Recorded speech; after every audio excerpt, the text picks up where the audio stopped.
I think somewhere what people have to realize is that one part of brand building is saliency, which a lot of this kind of movement marketing stuff does well. Unfortunately, today, I think a lot of clients are struggling with how to actually measure advertising and communication.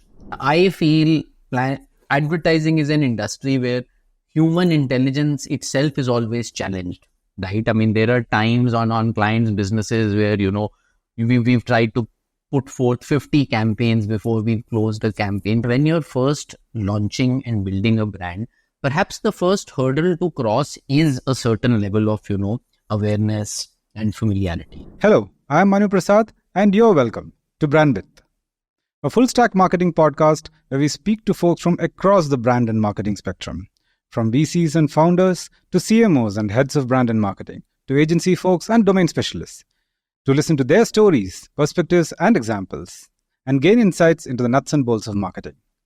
Brandwidth is produced by Spooler, my favorite podcast production company.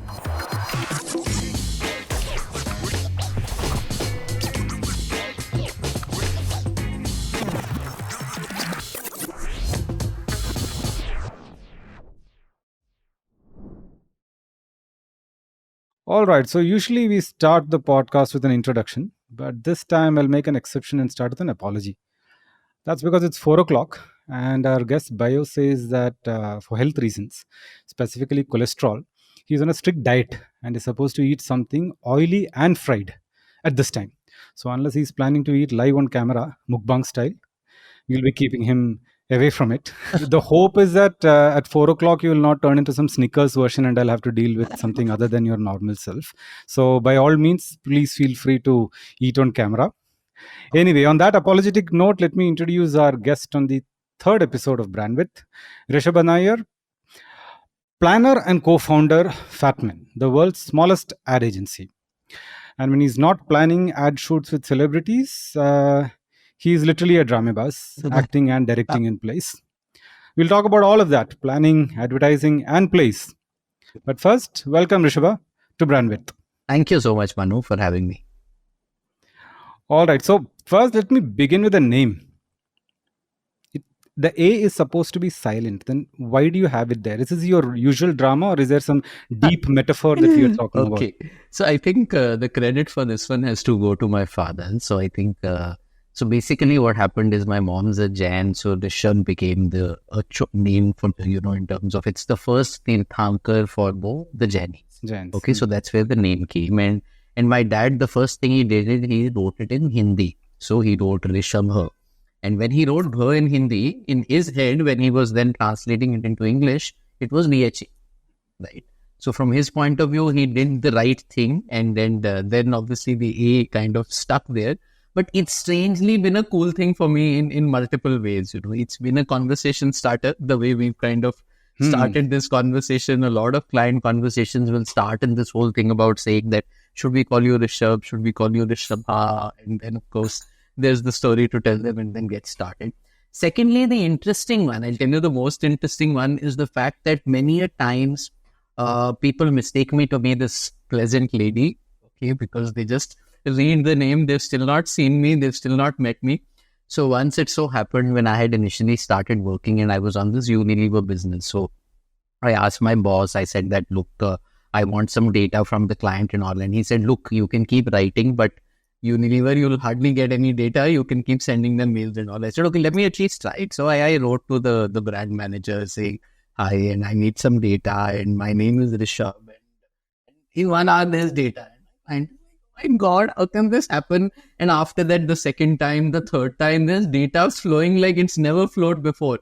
And then about a week later, we had the first time of the client meeting where I had to go and be there. And the client's first reaction is, you're a boy. I think there is correct. No, there is a 4-letter Hindi thing for this, but I'm not going to say it on this, but that's probably what happened to the client. Yes, that's what happened to the client. So that way, it's kind of been working for me in that sense also. And then the other thing I always like about it is it always makes people question that am I a South Indian, am I a North Indian? It helps hide my Punjabi origins, something which is not a great idea when you're supposed to come across as being intelligent and knowledgeable, which is what planners are at least supposed to be. So Supposed to so be, when yes. they say, oh, Rishabh, South Indian, and Nayyar also, they get it as Nayyar because most of the times that's the larger clan. So then they're convinced only when they look at the surname also that this guy is a South Indian. And then thankfully my build, my color, everything else kind of, plays perfectly to me being a South Indian. So all of that kind of comes in together. All right. From skin tone, we'll get into body shaming about your agency name. So, what is with this name Fatmen, and what is with the description of smallest ad agency? So first I'll talk about Fatmen and we'll get then into the agency. So Ashwin, who's, my creative partner, he's the person who first started this agency. So me and Ashwin, we go back about, 20 to 23 years. I mean, we were together at Lintas for the longest. I mean, we started as, flunkies in our respective departments. And then he started this agency. And Ashwin, for the longest, he was a bit overweight.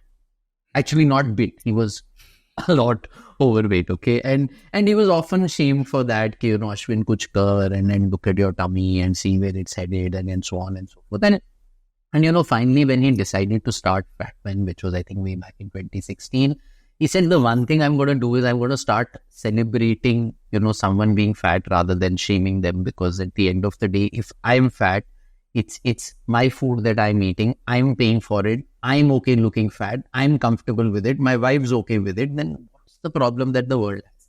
And that's where he said, okay, I'm going to call it Fat Men and really start celebrating it. That's a separate matter, that to get this agency off the ground and how to keep it running, he's lost all that fat. So now the conversation starter for all of us when we go into the meeting is that, okay, you guys are called Fat Men, but you guys don't look like that. And then we keep saying that, how we work so hard on businesses such as yours that, we're not fat anymore. So that's the story behind Fatmen. In fact, recently it's a random thing that, so we recently were, pitching for, in fact, Slurp Farm, you and I will talk about it. And there, it was an all women team. And we got asked this question saying, what kind of a name is Fatman? What if a woman was to join this organization? Then Ashwin really managed it well. He said, she's most welcome, and we believe that there is no such thing as a fat woman. And I think that had more impact than all the 20 slides I had of strategy to get us the business. So that was a cool thing that happened. Okay, the second part of your question, which is, the bid on the world's smallest agency. So see, both me and Ashwin, Ashwin did he spent his entire career at Lintas. I did a lot of Lintas. Then I went to Ogilvy, which is also a very large setup. I did that for a bit. And I think one of the things we were convinced about was that, while scale works well for agencies, it's not probably the best thing always for clients, right? Because what tends to happen is that when you've got scale, and ours is a talent business, at the end of the day, it's thinking that you're putting on the table.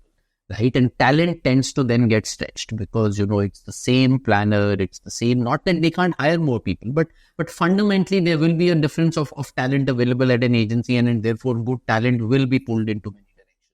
And from that point of view, we were increasingly getting the sense when we were working with these larger agencies that somewhere we're shortchanging the clients. We'd go into a meeting, I'd go into a strategic conversation, I'd have a piece together, but I would know that, what, I probably did this over the last 3 days, but if I could have gotten those 7 days more, I would have probably gone a lot deeper.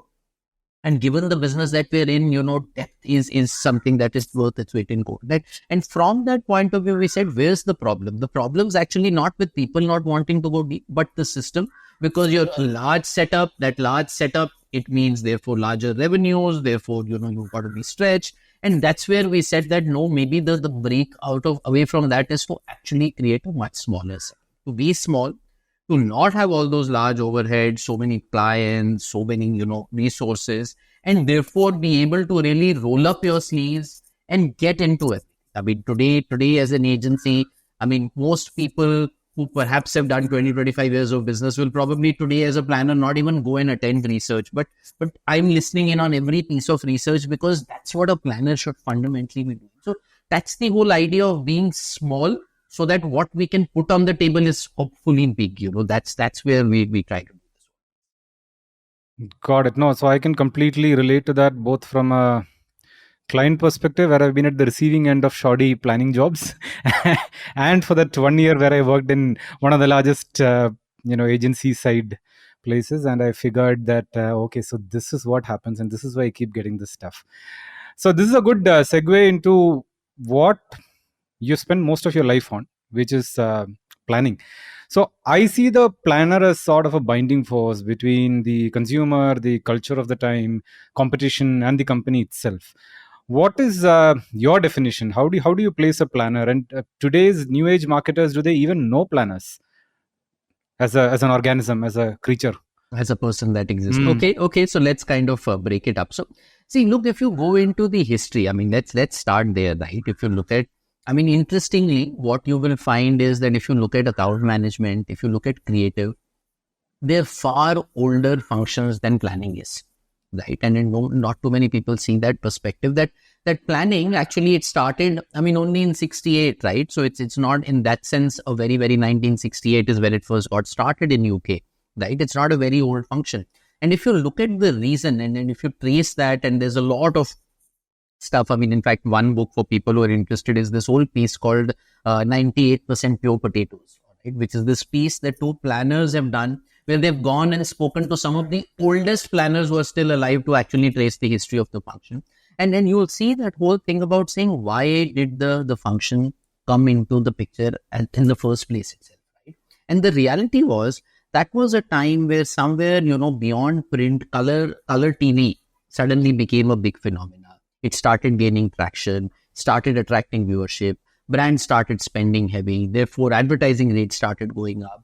And suddenly effectiveness started becoming a conversation, because when you started putting in those kind of money, suddenly prior to that, if you look at most of advertising, it was largely product sell. I've got a product, I've got a feature, and I will just say, okay, here is Dove, it's got milk and it won't dry your skin, and I'm out, right?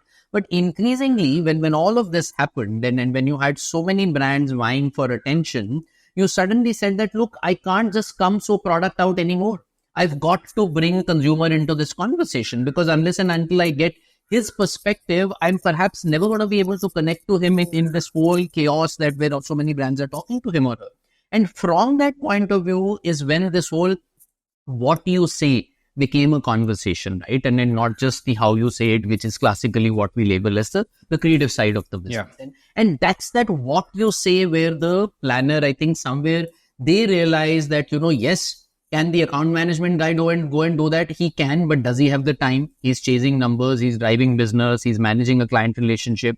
Can the client do that? He can, but does he have the bandwidth? He's trying to do 10 other things. And therefore, you need this species in itself who kind of only goes and spends time, right? And that's where the origin happened, which is why you had a lot of these phrases like, sleeping with the consumer or the voice of the consumer. And from that point of view, if you see, what has the planner been doing right from that point is just putting out compelling brand stories for creative people to take, right? I mean, when you think about anything, when you look at most of the iconic work, right? You'll say, talk about a Nike, you'll talk about, say, an Apple, you'll talk about a Johnny Walker, most of the legendary work, and you'll find there is deeper insight that is at the heart of it, right? Whether it's a consumer insight, whether it's an insight on culture, whether it's an insight on the way competitions treated the category till then. And that's where the planner kind of came in, right? And then therefore started unlocking that. Now cut to today, where we're saying, is it still relevant? Does this client still know the plan? I don't think those fundamentals have changed. If at all, I would argue that perhaps it's even more relevant. Because increasingly, at least at that time, you and I would argue that, products were differentiated. There were only those many products. So pure differentiation, as Kotler would have taught us in terms of USP, still worked as a concept, because you said one thing, someone said whitening, then another guy said stains, and the third guy said that, okay, I'll make your clothes more colorful. And you said, okay, you've got three brands happily, in the same ecosystem having different positions. But suddenly when you have so many brands in any category, differentiation today is a big question mark, right? To the extent that there are a lot of profs who are talking about distinctiveness rather than differentiation as the metric to even look at. And from that point of view, I feel planning is even more important. And therefore, that whole 4C interplay that you spoke about in terms of consumer, culture, competition, company, that is even more important. Like look at, for example, anything that today is standing out. Let's say, for example, let's look at, say, an Acco, a brand that I see a lot of my clients talking about, saying we want to build a brand like Acco. It's somewhere coming from a lot of consumer work on how the category has treated the consumer till now. Right? That's what all of Acco work is. If you look at that whole idea of welcome change, what is the change? The change is everything that the consumer has been kind of pained on till now by the category. So that's where I don't think that fundamental changes. I don't think that model changes. I don't think the importance of planners changes. And in fact, I look at most agencies, you will find, interestingly and thankfully, the planning as a function is only growing. I mean, in fact, if at all there is a shift, you're probably seeing account management as a function shrinking marginally, and a lot of those numbers actually moving into planning, at least is my sense of where it is. Partly agree with you. So my question is then further on, given that, let's say, you moved from effectiveness to also considering efficiency as a huge thing, and that's partly thanks to digital, partly at least, right? And in today's momentum marketing, shockvertising kind of a world, that is where I question whether brand heads or CMOs are interested in this thing at all, or are they for quick value, get out, do something, and that's about it. We don't need a largish planning exercise in this. No, absolutely. And I think let's talk about that. It's been one of the things that pains me a lot, at least. So I agree with you. A lot of times these days, marketing or brand building is becoming transactional, which is to say, okay, tell me, what can you do? I mean, a lot of people, I think, are also mistaking brand building or advertising or communication as jokes, saying just put out a few jokes out there. And obviously, I'm not trying to indirectly hint at our friend who's kind of, coming from the stand-up space to do this. And then we happy to talk about him also at a later stage. But that I will definitely do now that you have started the conversation. Yes. But the point is, I think increasingly what brands have to realize, and here's my 2 bits on it, that if you look at brand building fundamentally, right, there is one part of brand building which says I need a certain baseline level of awareness. I need a certain amount of saliency, top of mind recall, because when people think of my category, my brand needs to be out there and on their mind. For that, I buy all this argument of saying, should I do kind of some amount of moment marketing? Should Poonam Pandey kind of, do what she did and had most of you and me as boys saying, okay, Poonam's they're no longer there. So what's the point of, doing anything, right? So declare a holiday for the agency. Declare a holiday for the agency for all in advertising, right? The biggest male holiday of the country. So the point being that I think somewhere what people have to realize is that one part of brand building is saliency, which a lot of this kind of movement marketing stuff does well. Okay, that there is something that is happening, there is something that's there, you crack a joke and you get out. Which is what we see the Zomatos of the world do a lot. Amul also does some of that. But if you go deeper, the second pillar for brand marketing is also to create a certain desirable image for the brand for me to buy into that, right? I mean, you and I are not buying into Amul just because we are seeing the contextual moment marketing holdings. You're buying into Amul because somewhere there is a base level of comfort saying if it's Amul, it'll be good quality. It won't have issues. It won't have problems. It'll be good taste. Now, all of that is imagery that's gotten built over a period of time and continues to get built. So from that point of view, I think whether it's imagery, whether it's love, look at so many brands, look at a lot of these brands. I mean, look at, for example, a brand like Enfield. I mean, I know that's not, it doesn't need shockvertising. I mean, in fact, you and I would be surprised if it was doing something like that, or it doesn't need moment marketing. In fact, the greatest of brands don't need to capitalize on every moment. I feel it's these brands who've perhaps not built a strong brand is when they're looking for moments and saying, oh, here's a moment. Let me try and also say, oh, I'm also around. Brands which have fundamentally built a strong foundation. They've created bridges with you as a consumer. Fair. So before I get a little deeper into that and our friend that you spoke about, a side question of sorts, right? So how has the client agency relationships changed on that account? So you used to have agency on records, AORs for the longest while. I see more and more of that shifting to projects now. The other part of it is also that how are agencies being measured these days? So is it if the client themselves are going to look at moment marketing success. Okay, ye viral ho gaya, versus okay, my brand has been built for X period of time. Do brand managers or their higher ups at a CMO or even a CEO level have that kind of luxury today to create that kind of brand that exists, can be Yeah, built over a period yeah, of time? yeah. No, absolutely. I think that's so. Let's break it up like you said. Let's one look at the relationship, and then we'll go into the measurement. So on account of the relationship, yes, you're absolutely right. There is a lot more business that today is happening on the project model. Obviously, commission model is largely out. So what you're left with is the retainer model and the project model.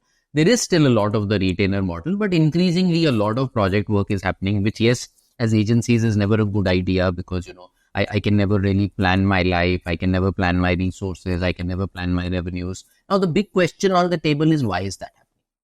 So this is what I feel. See, I feel that if you look at the clients, and I personally feel that somewhere agencies are to be blamed for why this is happening, while it's convenient to blame the clients for a lot of this. If you think about it, clients for the longest were actually in a very loyal relationship with a single agency.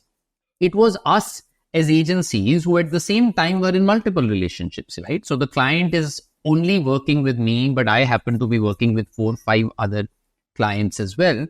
And for years, this worked because somewhere the client said, look, it's okay.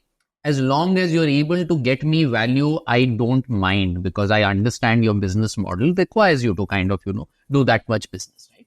However, what has happened over the years is that somewhere the revenue pressures have increased.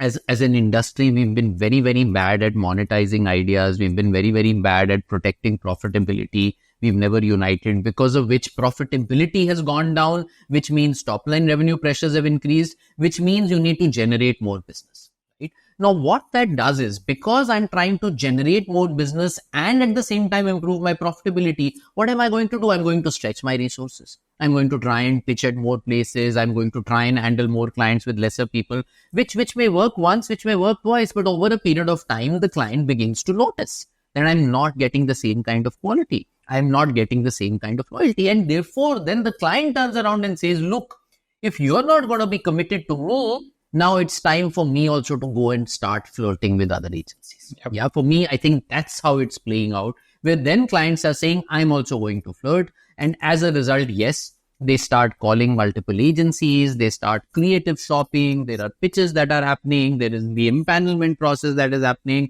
Some clients are only operating on projects and then so on and so forth. But that's the challenge, because if we're not able to, like, let me give you an example of planners. You go back into history of planners. Stephen King, one of the fathers of planning, had said in one of his articles that a planner should not work on any more than 2 to 3 clients, because he said ours is a depth function. We can't be trying to, work on so many. But today you talk to any planner in any agency, small, mid-size or large, and he'll turn around and say, I'm working on 6, 8, 10, 12 clients. Then what's the value is he going to add? Then how is he any different from the account management person, and what's the role? So that's where I think somewhere projects are increasingly becoming the order of the day, and it's becoming more and more mainstream. And obviously, yes, there is, like I said, the negative impact that it's happening. You don't have that sense of ownership anymore. You don't have that sense of partnership anymore. Obviously, it's a huge impact on your confidence levels, because you feel, oh, the client doesn't trust me with a retainer relationship. Then it leads to a lot more anxiety, because every day it's a win-loss for you, versus a retainer relationship where it's like we're married and we're in a relationship. Obviously, the depth is never happening, because in terms of projects, if you're going to convert 1 out of 5, you're then trying to do those many more to really try and get that same number of, hit the same number. So therefore, depth gets impacted. Obviously, from a client's point of view, also, it's not a great thing. He's having to deal with so many people. There's inconsistency on his brand. He doesn't have anyone to really, work on as a solid partner, because, projects are then defined by this silly scope of work, where I say, this is not scope of work. Right now, I'm not on a project with you. So I can't really, that's not how we classically function. If you look at the way, say, a Lintas or an Ogilvy would function with Unilever, we were their extended arm, and we were all hands on deck in that sense. So from that point of view, yes, I think there is a challenge, but somewhere it's been our own doing in terms of what we've had to do for the pressures that we've had, that we've reached this situation. Okay, so that's the project part of it. If there's something you want to sort of comment on this, otherwise then we'll get to the measurement side. No, not really. So I'm a little more interested in all I'll add in this is that probably connecting from what you said earlier is why there has been a rise of smaller agencies who probably tried to work on the model that was earlier the way that the big agencies worked until they scaled up. That's probably my only comment on this. Yeah, yeah, and we'll talk about that. So let me first do the measurement piece. So see, I personally feel that unfortunately today, I think a lot of clients are struggling with how to actually measure advertising and communication. Right. And I don't say this because it's that clients don't know things, and I don't mean to be disrespectful in that sense. I think what is happening is that on the one hand, you've been bombarded with these very, very short-term numeric measures, whether it's things like your engagement levels that are happening, or like you spoke about, the kind of virality, the amount of hits you had, etc., shares you had, and then so on and so forth, right? Now, a lot of those, yes, somewhere they can blind you in the short term because, either you could be too happy in the place where you are and you say, okay, I'm doing this and this is the kind of delta I'm getting, so let's just keep doing more of this. Or you might kind of, unfortunately try to say that, okay, something's not working prematurely because those numbers have not moved. And somewhere I think we've lost sight of the fact that brands are never built over a certain, 1 or 2 days. Brand building is a long-term thing. Today, all of us can stand and say, okay, Nike is about champions, but Nike is about champions has been built across 3-4 decades. And from that point of view, are these the best measures to look at? I'm not sure, right? I mean, if you look at it, somewhere what I've got to see over a period of time is fundamental brand measures, which exist, but not every client is looking at them anymore. I mean, I've got to look at my baseline awareness. Is that growing over a period of time? Because yeah, that's the first thing to kind of achieve. Second, I've got to somewhere start looking at measuring my imagery, because at the end of the day, if you think about it, there's a certain identity I've defined for myself as a brand that I want to kind of achieve. I've got to keep looking at that and saying, am I moving in the right direction? Because that imagery is not good for a lot of brands today. If I kind of start saying some startup brands, and I don't mean any disrespect. Like if I say, okay, Manu, what's the imagery for NetMeds? You'll not even have an answer for me because these brands, the only kind of advertising they've done is 50% off, 60% off, free delivery, this and this. Okay, that's business. I don't know whether we can call that as advertising or brand building. So from that point of view, I think imagery, consideration, persuasion, awareness, I don't think those parameters, which today a lot of people think are outdated and old school, I'm sorry, I don't agree. I mean, I still feel that at the end of the day, those are perhaps the best parameters to measure a brand.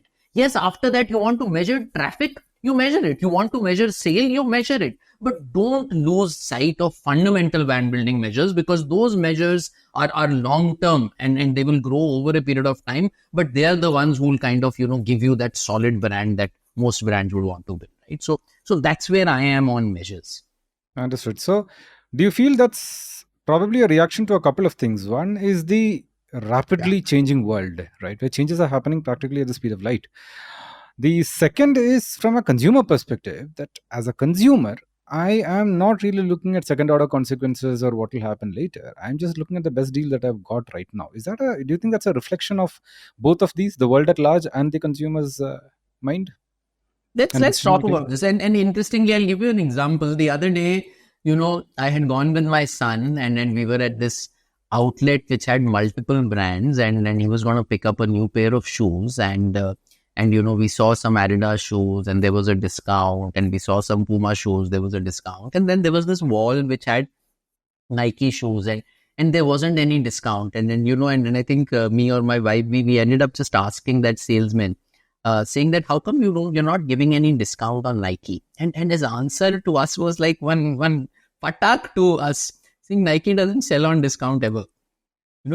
And that for me was such a powerful statement to make, right? That somewhere it's pretty much like chicken and egg. We are all saying that no, unless and until we give them these short-term, carrots as consumers, we're not going to be able to do business. Then they're just going with this. So I think somewhere, perhaps as marketeers and people in the communication industry, I worry that have we taken the easier path of saying that, okay, let's try to discount, let's try to put deals, rewards, cashbacks, and we'll get returns. Yes, we'll get returns, but it's pretty much like the ventilator syndrome, right? I mean, you actually almost put the whole brand on the ventilator, and the moment you pull it off, it just doesn't work. I mean, so I think somewhere we've got to be conscious of the fact that it's not that the consumer will only is just a sucker for deals. I think that's only true if there is nothing else you manage to build as a brand is what I feel. Fair enough. So while you were talking about stand-ups and smaller agencies, I thought of a little parallel track. So if I'm thinking, let's say, newspapers, blogs, and Twitter, Yeah. and I'm equating that roughly to large agencies, small agencies, stand-ups, Okay. right? In that sense, stand-ups coming into this entire space with a very short attention span, 140 characters, 280 characters now, is the response to probably a crowd from a client side which is ready for that kind of space, which is an extension of what we were speaking about. So largely startups, if you think about it, it's not the larger brands that are doing it. Their pressures in terms of VC money, time horizons, funding winters, etc., are far different from traditional brands, which is probably listed. That could probably be a reason why this is now in vogue. Possible. See, I feel as follows. I think what is happening is that there are two things I feel at play. One is this whole business of saying that when you're first launching and building a brand, perhaps the first hurdle to cross is a certain level of, awareness and familiarity, right? From that point of view, can a lot of this kind of work, like recently, I think all of us have seen that Bold Care example, right? It's been doing the rounds, it's been on every group, etc.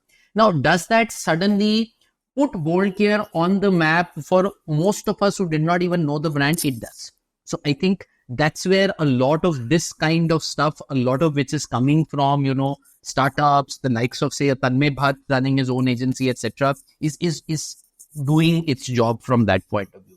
I just feel that beyond that, I think what a lot of these brands will also have to realize is that what's next. Yes, you did a Rahul Dravid Indira Nagar ka Gunda and you kind of made everyone realize that cred exists. Done. You've built awareness, well done to you. But the job doesn't stop there. I'm saying, what next now? What's the next insight you have on the consumer to now unlock the next wave of growth or to get people to use you a lot more? Now, that perhaps for me is a challenge that cred needs to solve. Because that can't again be this, right? So I think that's the only difference we'll have to keep in mind, that one is to say, can I say something extremely left field and just build attention for myself and create some amount of saliency? I can. But beyond that, if I have to be relevant, if I have to build loyalty, if I have to build consumption, you will need to nuance it a lot more than that. And I'm not saying startups can't do that. Stand-ups can't do that. But then there will have to be that element of added consumer insighting, category understanding, competition mapping. I don't think you can just come at it from the idea of saying, can I crack a great joke? I mean, yes, the joke can be the execution, but the joke can't be the message. Yeah, to play devil's advocate, those startups and stand-ups are probably a match made in heaven, because you're just going to say jokes every week and get the customer's attention. And probably the answer to that is, once they discover the product, we are done, because the UX will take care of it. That's probably not a luxury that a brand in a heavily congested POP, point of display kind of environment could achieve. Probably this is not that environment that if you are on my screen as an app, I will remind you every day that I exist. Maybe that's, I don't know. So yes and no. I mean, where I feel, I think one of the big things which I personally feel the startup world is struggling with is actually stickiness and loyalty, right? Because what tends to happen is people, because my interaction with you is so transactional. Okay, you got my attention, you cracked a great joke, you got my attention. Then you threw in a lot of, bonuses towards me through cashback, rewards and all that. We were in a relationship. Then a new guy comes, because he's new, because he's heavily funded, because he needs to get share, he starts throwing that. Look at, for example, look at the way you and I have changed our UPI usage. Most of us can vouch for the fact that we were on Paytm at one point in time, which changed to GPay becoming our primary app, which changed to PhonePe. And most of it was driven by the fact that newer guy said, okay, I'll actually sweeten the deal a lot more. So I think somewhere one of the challenges that they will face is that how do you over a period of time build a sustainable revenue model? Because at some stage, startups will also have to start reporting like any business in terms of profitability, which is where I feel a startup that's more oriented in terms of long term, e.g., I keep going back to that Echo example, I think will do a lot better than a startup which perhaps is just doing very disruptive advertising like say a Cred, but perhaps in that sense is not strategically got a roadmap of how they evolve the relationship.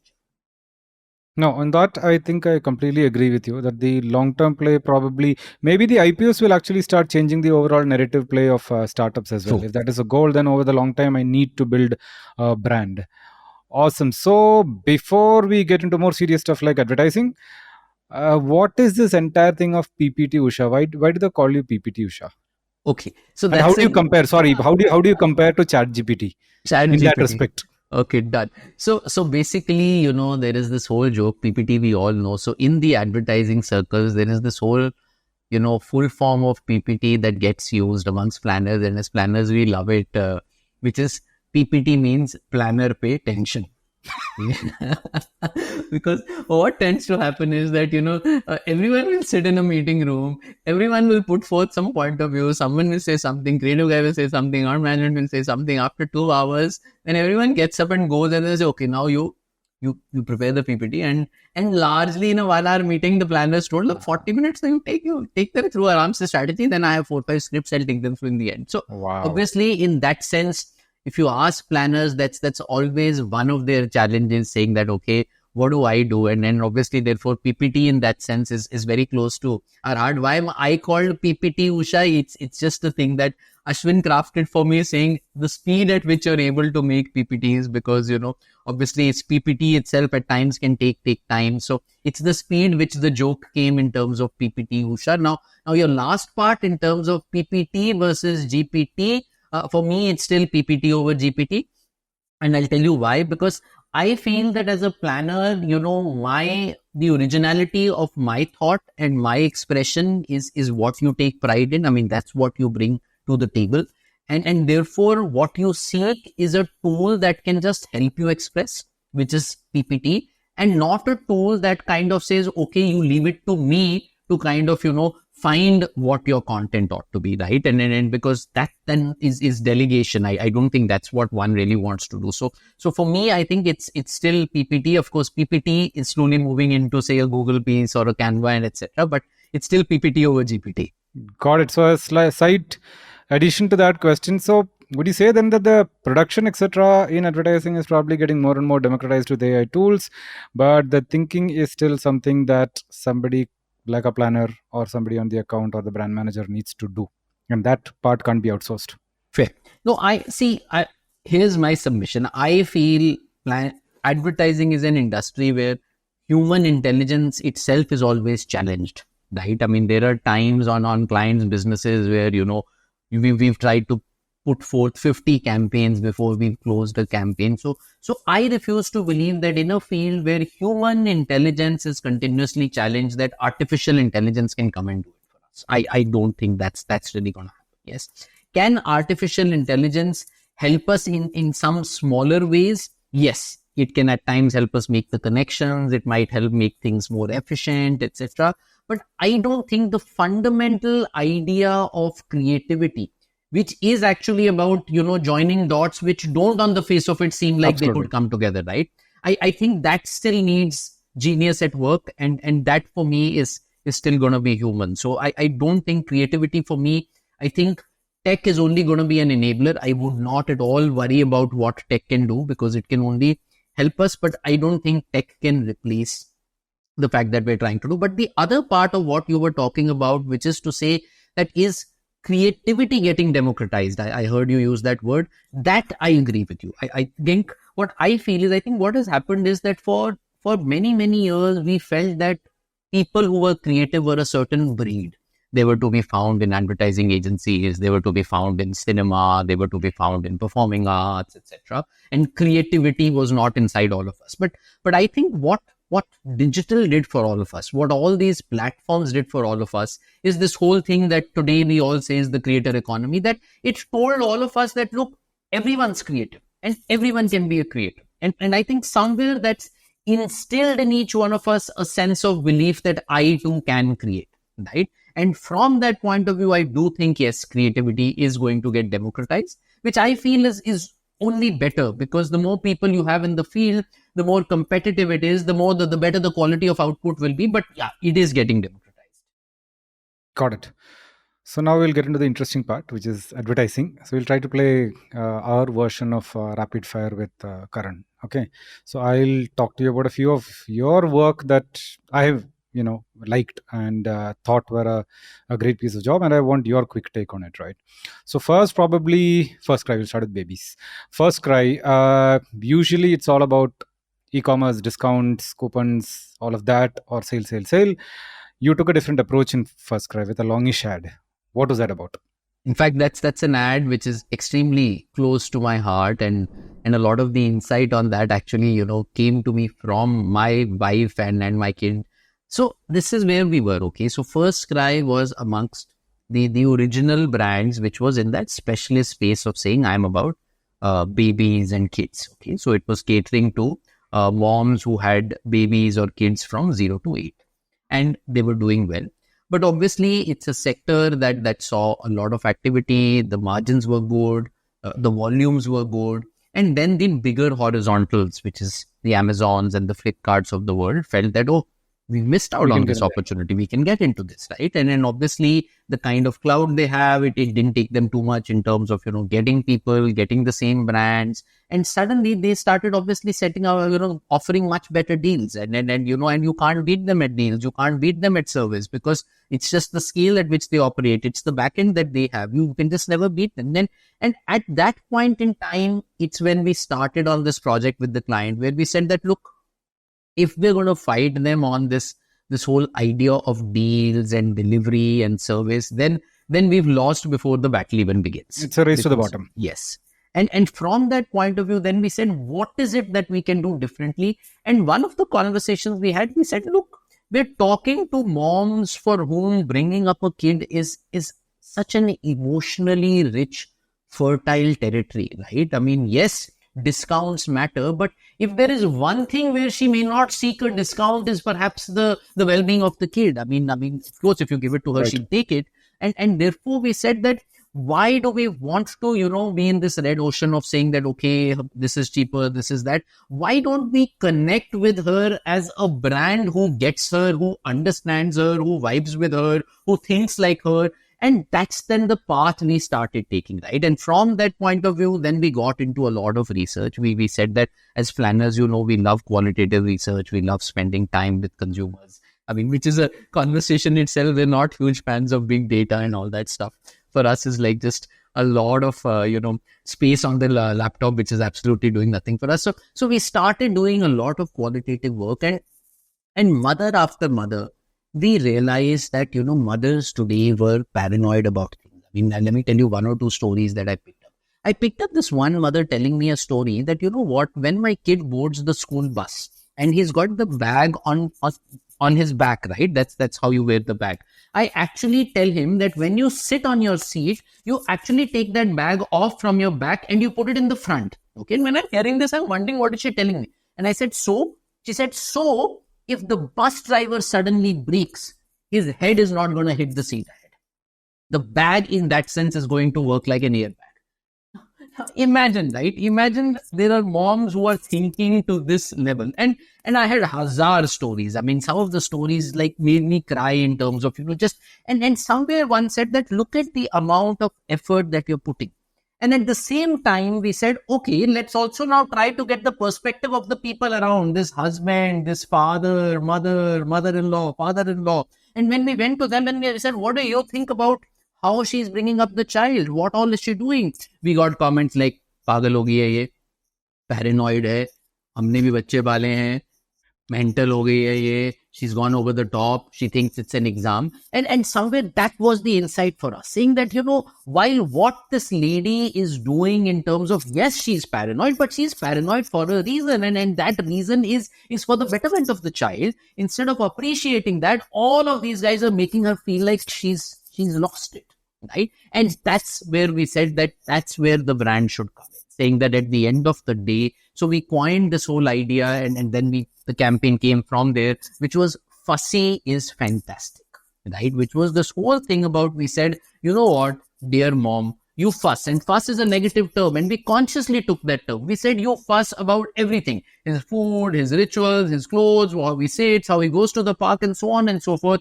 And everyone's laughed at you, everyone's ridiculed you, but we're the first ones who will compliment you, and that compliment was fussy is fantastic. Manu, you will not believe it. This was one campaign where we had likes of, say, Kareena Kapoor, say, the biggest of heroines who had become moms on their own wanting to share, right? You and I know very well, otherwise nothing gets shared on its own in today's day and age.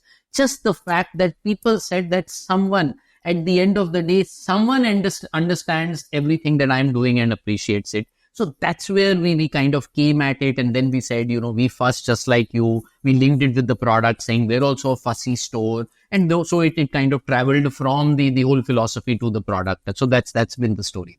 Speaking of beta, and the child growing up, so the next one that I have is Slurp Farm, which I particularly liked because it kind of appended this entire, इसमें है carbon monoxide, hydrochloric acid और अन्य जड़ी बूटियां जो आपके बच्चे को बनाएगा faster, stronger, taller, smarter, etc. All that nonsense thrown out of the window, and a completely different spin to it. So that is very interesting. So where did that come from? Okay. So some of the best stories, at times we don't give enough credit, actually these days come from the founders, because I think what I love about the startup economy is today no one starts a business looking at a business plan. Today most startups, if you see, there's passion that is at the starting point. Saying, this is, most people in their heads are saying some things, this is what is fucked up about something that I want to do, and I want to change this, which is what these two moms, they had recently become moms. They were people from Harvard, Stanford, working for the largest of organizations. And they, because of their timelines, because of their time pressures, they had to pick up some packaged food. And every time they tried to pick up a packaged food and they tried to turn it around and read the back of the pack, they'd say, oh, it's not possible that we're going to give it to our kids. And that's where they realized that was packaged food is perhaps just the biggest lie on the planet. While they say 100% real and so on and so forth, it's all this, it's all that. And that's where the idea for them came about, to say, okay, how would, if two moms came together and made packaged food, how would they do it? And that's what they had done. Now, when we came in, the idea was, how do you scale it up? How do you take it to more customers, etc., and all that? And when we got into the consumer work, one of the interesting pieces that we picked up on this one was the fact that the mother is the only one saying no to unhealthy things at home. And then, you'll relate to this as a father also, that, if the kid wants to have a chocolate, if the kid wants to have a Maggie, if the kid wants to have an ice cream, father will say, chalo, de do, hum bhi jab chote bacche the, to hum bhi khai lete the. Aur dada will say, arre, de do laddu, main 80 saal ka ho gaya hu, main to aaj bhi 4 laddu khata hu, kuch farak nahi padta bahu. Everyone wants to play the favorite card with the kid, saying, I am on your side, bro, I am with you. And as a result, this mother is made to feel like one villainous character. Right? Whereas the reality is, she is saying no because unfortunately what is inside that pack is shit. And given that Slurp Farm had flipped that, we said, maybe we flip it in the communication. So the whole communication became that we've said no, so you can say yes. Because, obviously mothers, while they were saying no, they weren't enjoying doing that. And we said, okay, here are two moms who've said no to everything, so that you as moms can now stay saying yes. And the campaign became Yes Ka Time Aa Gaya became the whole idea. All right. Anushka doing rap. And from that, we will go to something that's close to your heart. Noura Fatehi and Axe. Again, the flip of a script where the choice architecture is a woman choosing as opposed to what Axe usually does, magnetism. So what is the story there? So see, look, Axe, at times we've been the market leader, at times for various reasons we haven't been the market leader. But I think one thing that kind of deserves the credit is that Axe has always been in some sense a thought leader in the category. Right? It's always put out a new narrative. And what we realized was that this axe effect as a narrative, which was this whole thing about saying how, we transform you and we take you to a stage where the girl will make the first move, right? Now, that as a narrative, we realized while Axe had started it, the whole category, if you think about it, was following that narrative, right? It could be Wildstone, it could be Denver. Everyone was on that narrative. Now, the problem was not just the fact that that narrative was undifferentiated. The bigger problem was that the narrative wasn't true anymore. It wasn't aspirational also. When we started talking to boys themselves also, they said, this is not right.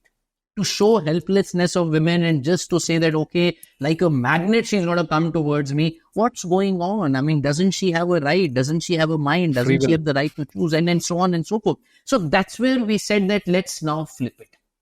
Let's actually start showing that, yes, as Axe, we can make you a wee bit more attractive.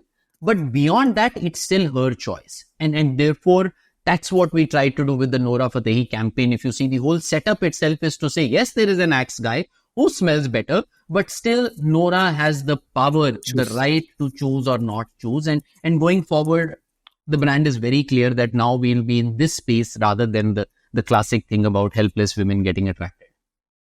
Super. So next to a Shok Sabha, where somebody chooses to ask for Adrak wali chai, that's absolutely edgy humor. Did you get brickbats for that?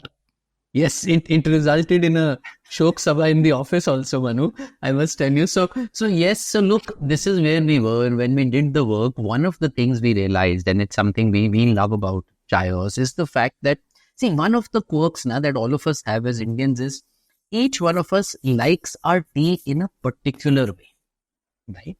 And it's very random, someone likes little more adrak in it, chino, doodh, malatti, ilaichi, and so on and so forth, right? And which is where that whole ghar ki chai is what we look forward to a lot more than tea outside, right? If you look at coffee, it's actually the reverse. You look forward to the coffee outside a lot more.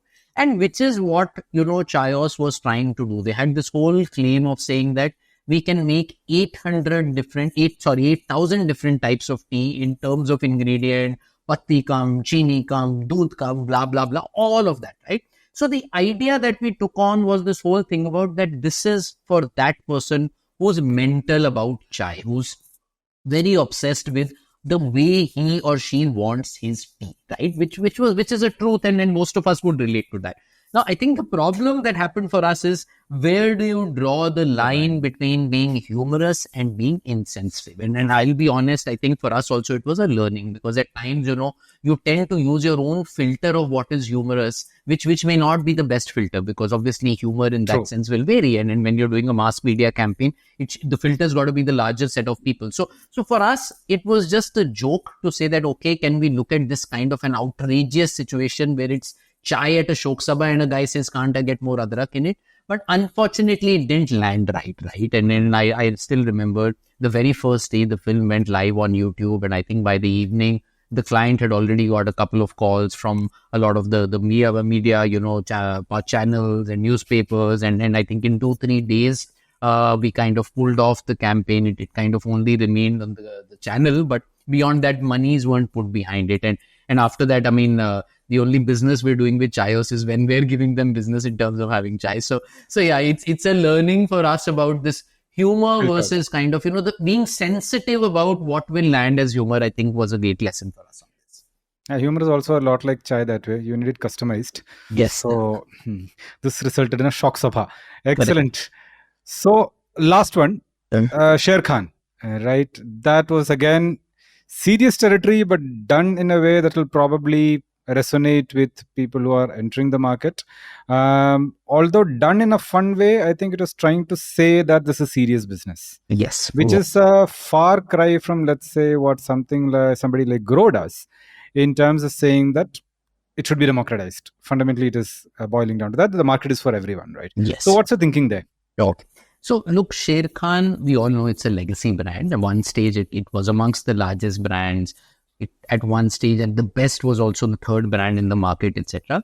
Obviously, over a period of time, retained a lot of its loyal users. But the problem for the brand was that it wasn't attracting newer users anymore. And just to give you a data point, out of 10 people who perhaps are entering the market, 8 of them are going to one of these startups, say a Zerodha or a Grow or an Upstock, which are typically referred to as discount brokers. I won't get into that detail right now, but so largely people were going to them and not considering the likes of Sher Khan. So we said, okay, how do we kind of get people to look at us?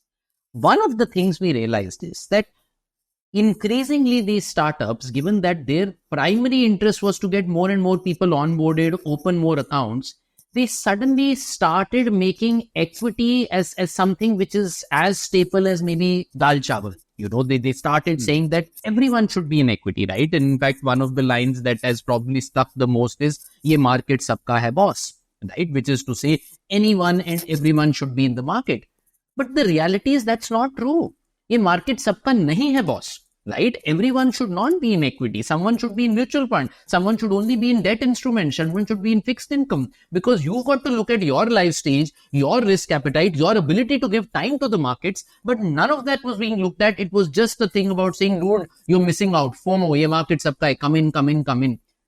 Cut to SEBI doing a report which kind of formed a large part of what we tried to do, which actually put out data saying 9 out of 10 people who joined the market in the last 2 years have actually made losses, not even a rupee of profit. And this was at a time, Manu, when the market was booming. Over the last 2-3 years, and we've seen it touch a new high, right? But the reality is people are not making money. And that is where we said that let's come in and be the voice of reason to say, look, let's not get carried away.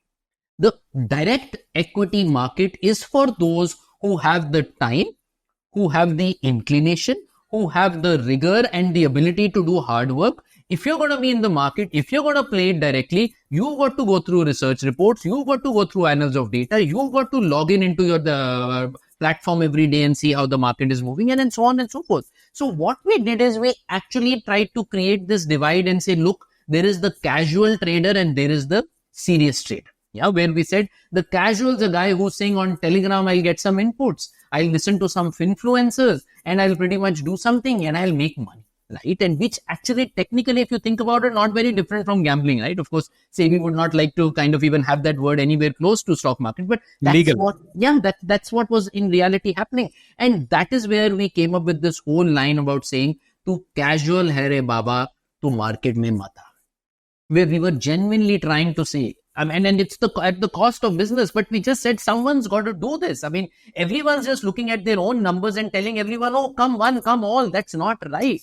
We're not saying that there's anything wrong in being casual. Whole pitch was, if that's how you're going to go, you please go into mutual funds. You invest. There are so many other instruments for you, but market's not for you. But if you're serious about the market, then you need a serious approach. Then this approach of, doing a bit here, a bit there, and then trading on a Zero or a Grow is not going to work, which is where the brand came in. So our whole position there was designed for the serious, which made a case for everything that we offer versus discount brokers in terms of full service, research, analysis, relationship manager. So that's how the play happened in terms of saying that, don't enter the market where the objective was to get more people into the market, but we just said, let's try and shake the things up and get people to realize who should and who should not perhaps be in the market. No, super. That's just segmenting, targeting, positioning. Done. Absolutely right. So very theory put into practice. Cool. So from advertising, we shall move into academics. But knowing you and that food and that wordplay, I have to ask, is it Pizza Hut delivery or are you actually doing a PhD?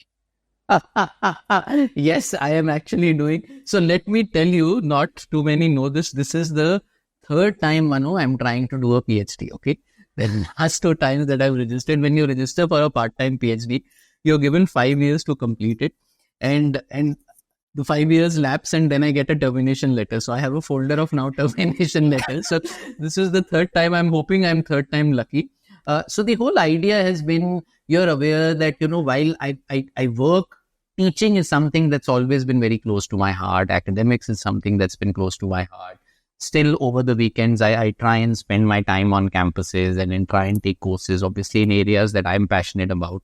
And from that point of view, somewhere I do feel that I feel a lot of us in the industry should do that, which is almost reserved the last 10 years of our career for academics. I think if there's one thing that academics needs is more practitioners to come back to it. So that's something, it's a dream that I've had from a really long time, that when I turn 50, I'll probably kind of, move into academics full time. And to do that, to kind of train for that, because obviously if you're full time into academics, then teaching is one of the things that you do. A large part of what you do is academic research, which needs training, because that research is a very different ballgame, which is where the PhD comes in to, really train me for that piece. So yes, currently I am doing a PhD. Will I be able to finish it or not? I think it's something I'll tell you the next time you have me on a podcast. So Super. So from there now to extracurricular activities, Rishabha and I were classmates at Goa Institute of Management, GIM. So while all of us got there to get placed, our friend got there to do plays. And he made us stand on a stage and do all sorts of stuff. So is that still a thing? Do you still direct? Do you still act? Off and on, yes. I mean, we still have a theatre group. In fact, interestingly, about 2 weeks ago only, we staged this 3 one-act plays in Bombay. And it's a group of amateurs. So all of us are people who do corporate jobs, but somehow try to manage the time to come together. And I do it, I mean, as and when I can, because I just feel it's wonderful, right? I mean, and in my head, it works at both levels. I mean, one, at a professional level, it's helping you, polish your craft. I mean, at the end of the day, there is a lot of theater in what we also do, right? We're all storytellers, right? If you think about the businesses that we're in. So somewhere that is something that helps. And of course, at a personal level, it kind of, you've always known that my original reason of coming to Bombay and joining advertising, I was so stupid at that point in time that I said, okay, I'm not getting a break in acting, but if I join advertising, I might probably get a break in acting. So that still hasn't happened. But having said that, I'm still trying, hoping that someone someday will see me on stage and say, oh my God, this guy belongs to Bollywood, and actually cast me in the next film. I'm sure you have enough boardroom drama happening already, with your clients. So that I think that'll get done soon. Don't worry. All right. So last question: why do you want to drive a red Mini Cooper? I heard that you're saving up money for it by not eating meat on some days. So what is? Are you predicting some sort of a midlife crisis as you start hitting your 40s and all that? Yes, I think midlife crisis probably hit. I think if you're a Punjabi, midlife crisis hits you, like, I think from the time you're 10 only, because so the reality is, yes, I mean, I think like most of us who are Gen Z, I know I don't look like that. I think somewhere minimalism and materialism, I think, go hand in hand. So there are days when I say nothing's required and I'm just going to get myself a bicycle and just become a teacher, and that's all that is required. But then there are days when the Punjabi inside me comes back and says, okay, what's life without a lot of showbazi? And in that space, I've always had this fancy for that 2-door Mini Cooper, which is convertible, etc. So that tussle keeps happening. So let's see where it ends, whether I save up for old age or I actually blow it away on a Mini Cooper. Wonderful. All the best for your Mini Cooper. May your sadhu life coexist with your shopaholic life. Super. So thank you so much, Rishabh, for your time and for adding some planned drama into the podcast. I will let you know on the hamper. Any famous or infamous last words? You've already uttered 2 expletives, which is a new for the show. Excellent. Thank you so much. Thank you for having me, and good fun always to chat with you, Manu. Thank you for listening or watching Brandwidth. You can watch the other episodes on this playlist. Don't forget to visit me at www.manuprasad.com.